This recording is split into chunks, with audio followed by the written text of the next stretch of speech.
देखिए, राहुल गांधी जी अपना दम ठोक रहे हैं, मोदी जी तीसरी बार का सोच रहे हैं। अब सपने देखने के लिए सुप्रीम कोर्ट ने कोई रोक तो लगा नहीं रखी है, कोई भी सपने देख सकता है। ये जितने लोग संविधान बचाने की बात करके बहुजन समाज के वोटों को गुमराह करने का काम कर रहे हैं। इस देश में अगर संविधान को पे कोई अगर बचा सकता है, संविधान बहुजन समाज के हकों को कोई बचा सकता है, सुरक्षित रख सकता है और उनको दे सकता है, तो केवल बहुजन समाज पार्टी, उसकी राष्ट्रीय अध्यक्ष आदरणीय बहन कुमारी Mayawati ji.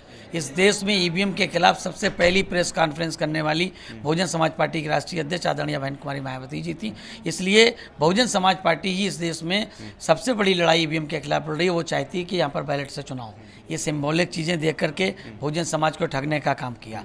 28 department private sector में देने का काम कर रहे हैं और बहुजन समाज के हक को मारने का काम कर रहे हैं। वो कह रहे हैं बहुजन के हित में काम किया है। दोनों पार्टियों ने बहुजन समाज के लोगों को ऐसे पदों पर रखने का काम किया जहां से वो बहुजन समाज का कोई भला ना कर पाए, केवल दिखाने के हों और ताकि बहुजन समाज का वोट ले पाएं। आकाश आनंद जी पे एक एफआईआर भी हुई है। जी, देखिए, राजनीति में एफआईआर होना और ये सब बहुत लाजमी बात है, बहुत छोटी सी बात है और इन सब से कोई फ़र्क नहीं पड़ता। आकाश आनंद जी ने जो बोला सच्चाई के साथ बोला और जो कुछ कहा उन्होंने ठीक से कहा और उसका जवाब उन्होंने दे दिया।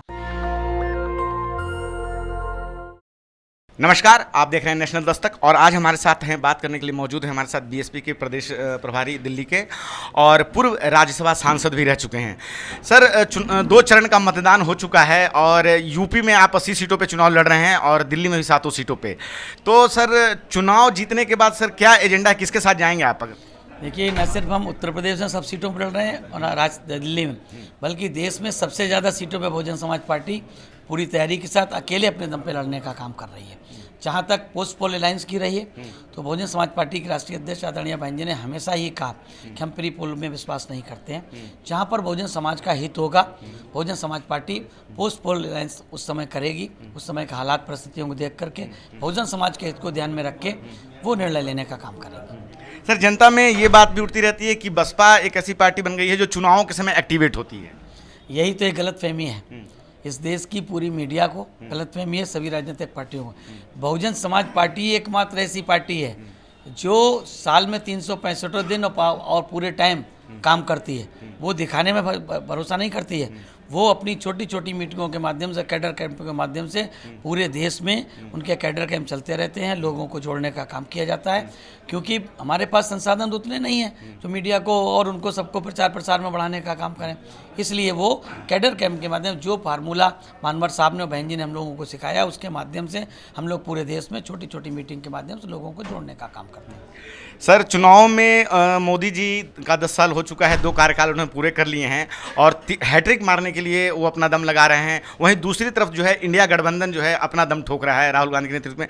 तो आप ये बसपा कहाँ अपने आप को देख पा रही है? देखिए, राहुल गांधी जी अपना दम ठोक रहे हैं, मोदी जी तीसरी बार का सोच रहे हैं। अब सपने देखने के लिए सुप्रीम कोर्ट ने कोई रोक तो लगा नहीं रखी है, कोई भी सपने देख सकता है।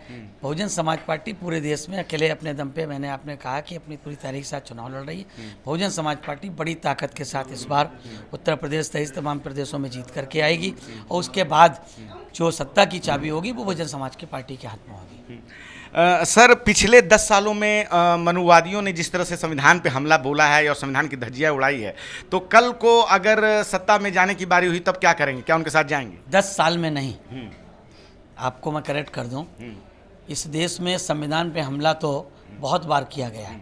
अटल बिहारी वाजपेयी जी की सरकार में भी संविधान समीक्षा आयोग बनाने का काम किया गया था। उस समय न कांग्रेस पार्टी दिख रही थी, न समाजवादी पार्टी दिख रही थी, न कम्युनिस्ट पार्टियां दिख रही थी। उस समय सिर्फ और सिर्फ इस देश में बहुजन समाज पार्टी थी, जिन्होंने सैकड़ों की संख्या में सेमिनार सिम्पोजियम करके मानवर कांसीराम साहब और बहन जी ने पूरे देश में लोगों को जगाने का काम किया था और नारा देने का काम किया था कि संविधान के सम्मान में बीएसपी मैदान में। तब अटल बिहारी वाजपेयी जी की सरकार ने उस संविधान समीक्षा जो कमीशन बनाने का काम किया था, उसे ठंडे बस्ते में डालने का काम किया। इस बार भी ये जितने लोग संविधान बचाने की बात करके बहुजन समाज के वोटों को गुमराह करने का काम कर रहे हैं। इस देश में अगर संविधान को पे कोई अगर बचा सकता है, संविधान बहुजन समाज के हकों को कोई बचा सकता है, सुरक्षित रख सकता है और उनको दे सकता है, तो केवल बहुजन समाज पार्टी, उसकी राष्ट्रीय अध्यक्ष आदरणीय बहन कुमारी मायावती जी। सर, आप यूपी, कहा जाता है कि प्रधानमंत्री का जो रास्ता है वो यूपी से होकर गुजरता है और राजनीतिक प्रयोगशाला बिहार है। सर, बिहार में आप कितनी सीटों पर लड़ रहे हैं? बिहार में सभी सीटों में चुनाव लड़ रहा हूँ और मजबूती के साथ लड़ रहा हूँ।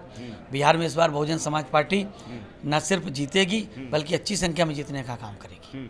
सर आपके जो एक उम्मीदवार हैं नेशनल दस्तक हैं शंभू सिंह जो हैं, सर उनके बारे में क्या कहना चाहिए? उन्होंने लगातार जो है लड़ाई छेड़ रखी है कि सवर्णों के खिलाफ, पिछले 75 साल से वहाँ स्वर्ण। तो सर 2024 का समय है, भारत चंद्रमा के दक्षिणी हिस्से पे उतर चुका है, तो अब ये मसला कहाँ रहता है कि जातिवाद? देखिए, वो मैंने तो उनको सुना नहीं वो किस तरह की वहाँ उन्होंने क्या लड़ाई छेड़ रखी।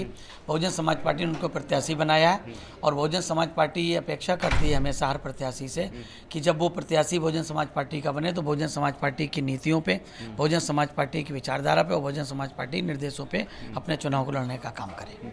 सर चुनावी आंकड़े चुनाव आयोग ने बहुत देर से जारी किए हैं, 10 दिनों के बाद, जबकि ये डिजिटल युग है। बैलेट युग में ही 24 घंटे में आ जाता था। इस देश में ईवीएम के खिलाफ सबसे पहले बहुजन समाज पार्टी की राष्ट्रीय अध्यक्ष पूरे देश में आंदोलन करने का काम किया था। बहुजन समाज पार्टी ने राज्यसभा लोकसभा में सबसे पहले ईवीएम के खिलाफ जाने का काम किया। इस देश में ईवीएम के खिलाफ सबसे पहली प्रेस कॉन्फ्रेंस करने वाली बहुजन समाज पार्टी की राष्ट्रीय अध्यक्ष आदरणीय बहन कुमारी मायावती जी थी। इसलिए बहुजन समाज पार्टी ही इस देश में सबसे बड़ी लड़ाई ईवीएम के खिलाफ लड़ रही है। वो चाहती है कि यहाँ पर बैलेट से चुनाव हो। सर एक आखिरी सवाल, भाजपा कह रही है कि हमने हमेशा बहुजन की राजनीति की है, उनके लिए काम किया है, हमने जो है दलित राष्ट्रपति बनाया, हमने जो है आदिवासी महिला राष्ट्रपति बनाया है।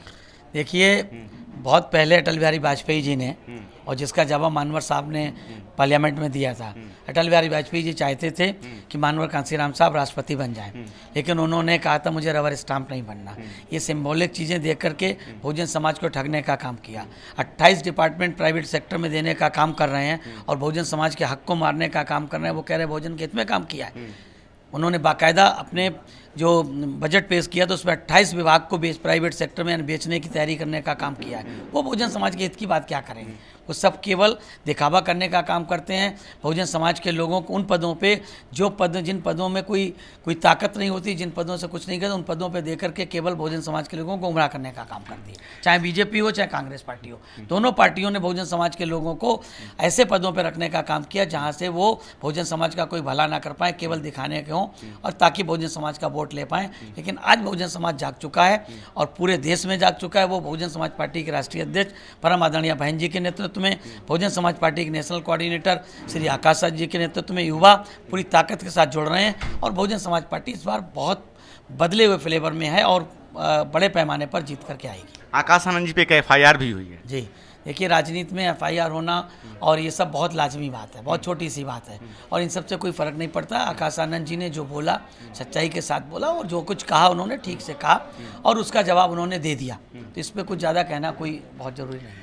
सर क्या मैसेज देना चाहेंगे? 5 चरण के चुनाव बाकी हैं, 2 चरणों का मतदान हो गया। अगर बहुजन समाज को आपको देना हो कोई मैसेज तो क्या, या पूरी भारत की जनता को अपने इस चैनल के माध्यम से? मैं नेशनल दस्तक के माध्यम से समस्त मतदाताओं को, भारत के समस्त मतदाताओं को यही संदेश देना चाहता हूँ, यही निवेदन करना चाहता हूँ कि वो बाबा साहब के दिए गए बराबर के वोट का अधिकार, जो बाबा साहब ने भारत के संविधान में 1 मैन 1 वोट 1 वैल्यू क्या जो सिद्धांत देने का काम किया, उस वोट की ताकत को समझें और इस देश में अपने हित वाली बहुजन समाज पार्टी, जिसने इस देश के समस्त बहुजन समाज का SC ST OBC religious minority यहाँ तक कि अपर कास्ट के जो सवर्ण समाज के गरीब उनके हितों का काम करने का काम किया उत्तर प्रदेश में 4 बार की सरकार बना करके, अगर वो इस बार लोकसभा में बहुजन समाज पार्टी के प्रत्याशियों को चुनकर भेजने का काम करेंगे और इस देश की प्रधानमंत्री, उत्तर प्रदेश की 4 बार मुख्यमंत्री आदरणीय बहन जी बनेंगी तो पूरे देश में समतामूलक समाज स्थापित करके इस देश में सम्राट अशोक के सपनों का भारत बनेगा। तो आपने सुना अभी डॉक्टर अशोक सिद्धार्थ जी को, जो कि दिल्ली बसपा प्रदेश के प्रभारी हैं और पूर्व राज्यसभा सांसद हैं। इन्होंने कहा कि अगर जो है इस बार हम चुनाव जीतेंगे, हम अच्छी सीटों से जीतेंगे और बहन मायावती प्रधानमंत्री बनेंगी तो समस्त भारतवासियों के लिए काम होगा, संविधान बचाने का काम होगा। क्या है आपकी राय इस पूरे बातचीत पे? आप अपनी राय कमेंट बॉक्स में जरूर बताएं। मैं रंजय कुमार, कैमरामैन आशीष के साथ, नेशनल दस्तक। धन्यवाद। नेशनल दस्तक की आपसे गुजारिश है कि अगर इसको बचाना चाहते हैं तो नेशनल दस्तक को सब्सक्राइब करने के लिए रेड कलर के सब्सक्राइब बटन को दबाएं, फिर बेल आइकन की घंटी दबाएं। नेशनल दस्तक को बचाने के लिए बहुत जरूरी है कि हर खबर को शेयर करें, लाइक करें, कमेंट जरूर करें।